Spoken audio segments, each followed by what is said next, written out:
It's your boy, man, coming with my real analysis, man, breaking this shit down. I want y'all to like and subscribe. Y'all rocking with me. I'm getting more and more subscribers, and I really appreciate that because I just want to talk my shit. That's all. You know what I'm saying? The name of my YouTube used to be Talking My Shit. You know what I'm saying? But I changed it to Joshy Gym Guy because as y'all can see from my videos, I'm in this gym going crazy. That's my claim to fame. I'll do a few other things. But anyway, let me get to the topic at hand. Rainwater on SayCheese. You know what I'm saying? It's the perfect storm. Like right now on the low, the Texas social media and the podcast and all that is running shit because a lot of this shit is out here in Dallas. Like Rainwater, Mo3, Charleston White, OG Percy, Didi in the morning, um, Real Street Stars, Mogul State of Mind. All this is right here. Trap Boy Freddy, Yellow Beat, all this shit. SayCheese. I forgot to SayCheese is based right out here. SayCheese is from Arlington. That's right out here in the Metroplex. So that's why it'd be the perfect storm for all these stories and shit. And that's why it's lit the way it is, because everybody around each other. Charleston White right here, he can make a video with SayCheese just like that. You know what I'm saying? Because they right here around each other. But anyway, Rainwater talking about Mo3 situation, how he was killed by a jealous baby daddy, and you know, I could see that shit. You know what I'm saying? I could see that shit. You know, just like with Trouble. You know what I'm saying? Just like with Trouble, man. In Atlanta, man, you got to be careful. You really got to be careful, man. I used to be on missions, man. You know what I'm saying? I done been in situations where I was going to see females and had to whip out just to get up out of there. Whip out on her, like I done whipped out on a chick, like don't open that door. You feel me? Niggas knocking on the door and don't open that door. You know what I mean? I didn't have to do shit like that. Like when you go see females, they could set you up, or they could just be oblivious to the niggas around them living in the neighborhood. Oh, come through. I'm cool with these niggas, man. It's all good. And them niggas gonna strip you. Them niggas don't care about her. You know what I'm saying? But yeah, man. If I was Mo3, the way he got caught up and shit, if I was him, when he bounced out, like, see, I stay out here. That part of 35, it's like, it be standstill traffic. It be standstill traffic. And right by the zoo where he got out, it's this real tall ass wall. So he didn't have no choice but to run down a straightaway. He couldn't run off the side of the freeway. You know what I'm saying?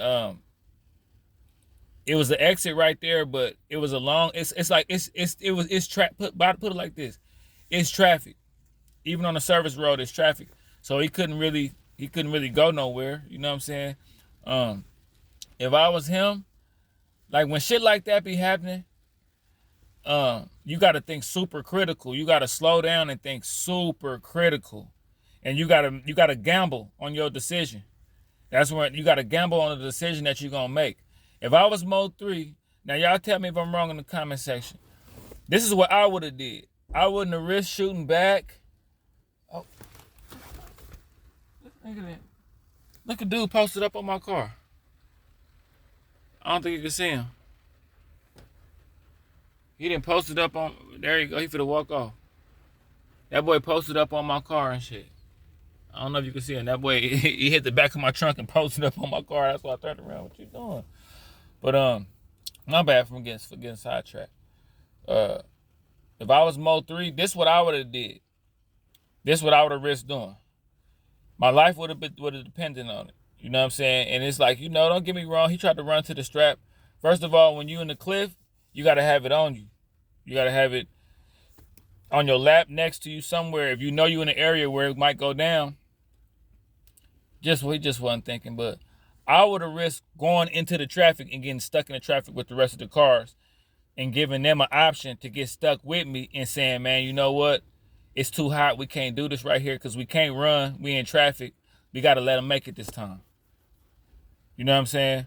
Unless they was in a stolo where they can shoot and then take off running on foot. But then it's like, niggas don't want to do that anyway. You know what I'm saying? That's what I would have did. I wouldn't have got out the car. I would have went into the traffic. I would have went all the way in the left lane and went all the way in the traffic. all the way into traffic to where I'm stuck, you stuck. You gonna be mad looking at me, but you're gonna have a car right behind you, boxed in to where you ain't gonna risk jumping out and shooting me and having to get that's too much. You know what I'm saying? Mo3 just that panic. He probably was a thought on his head. Get stuck in traffic, bounce out, bounce out, and he gambled on the wrong. When you bounce out, you got to be ready to return. You know what I'm saying? If you bounce out, you know. But yeah, man, jealous baby daddy, man, yeah, man. I believe Rainwater. I believe that's exactly what happened. These niggas be tripping. I ain't gonna say niggas out here, niggas in general, over these females. A nigga will smoke you over a female. That's why, honestly, if you're a pretty boy ass nigga that be getting hella females and all that, nigga, you really kind of gotta have a little moxie on you, because niggas will try to really get on you. You won't even know what's going on. Got a story for y'all. I had met this girl, right? And we was messing around. We was like, you know, talking to each other. It wasn't even nothing that serious. She was giving me Viagra. She worked at this hospital. She was giving me Viagra. She had like hella samples. I remember one time she had like showed me one, and she was like, yeah, you know, I got like, it'd be like 300 of these under the you know, underneath the reception area. It's like a 300, like in a fishbowl. It's hundreds of them.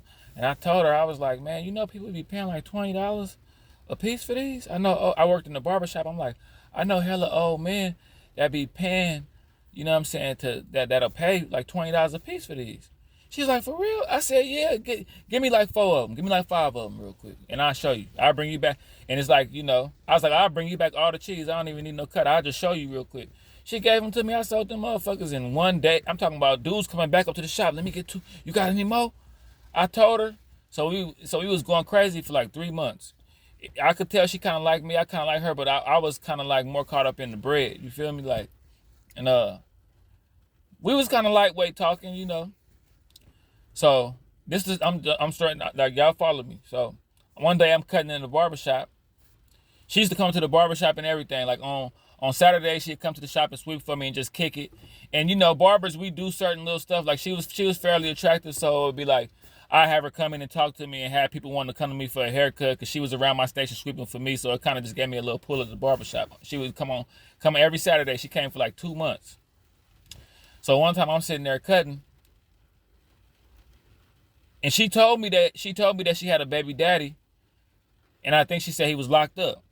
So I'm like, all right, you know, you know how niggas is, man. He locked up, man. You know, shit, he gone. So we used to kick and shit. So one day, I'm cutting in the barbershop. I don't know what the dude looked like.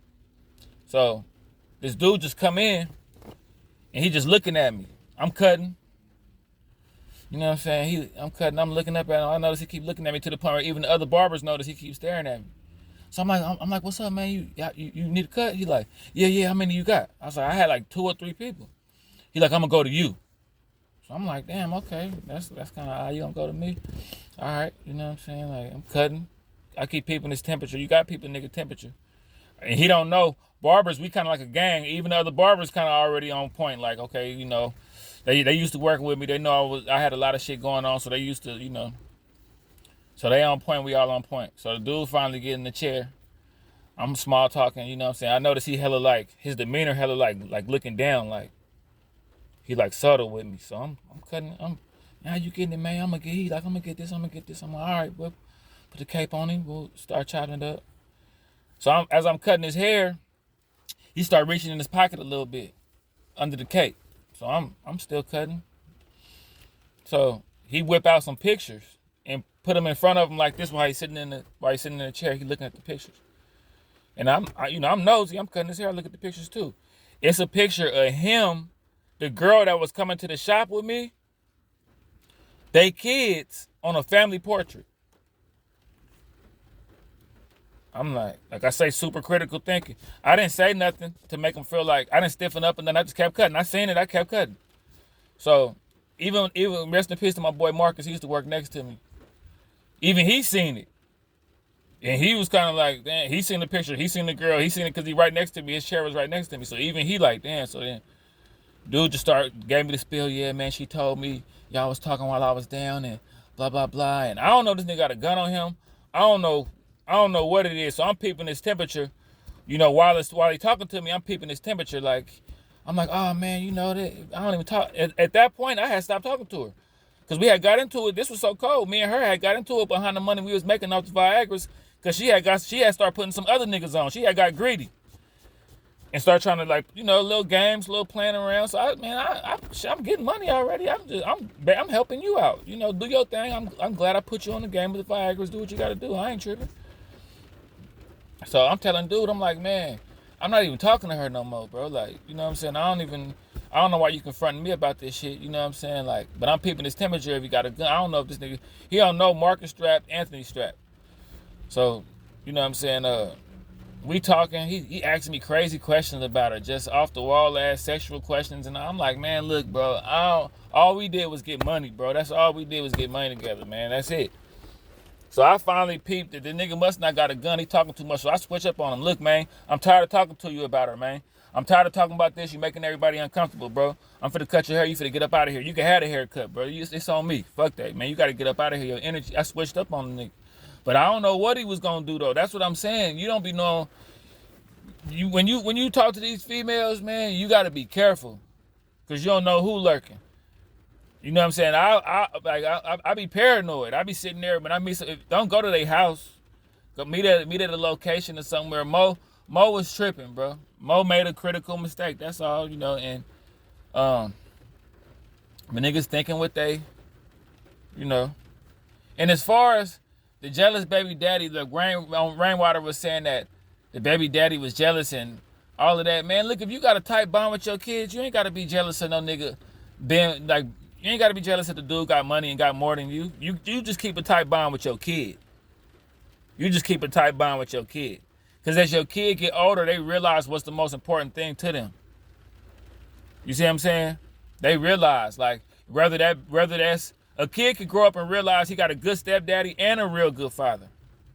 He could realize both of them. You ain't got to compete, man. Just keep it tight. Keep it tight with your kid.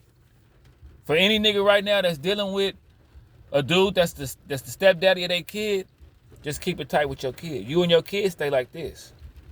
Don't ever get defeated and just, man, fuck the kid, fuck her, fuck everything.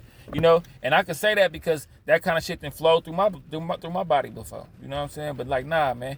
Keep it tight with your kid. Don't worry about the nigga. She might have a new nigga. You know what I'm saying? Even if they stick around, it don't matter. You know what I'm saying? Just keep it tight with your kid. And dude crashed out. Dude crashed out behind his baby mama, killed Mo3, killed one of the best rappers from Texas, man. One of the best rappers to ever come out of Texas. Shit crazy.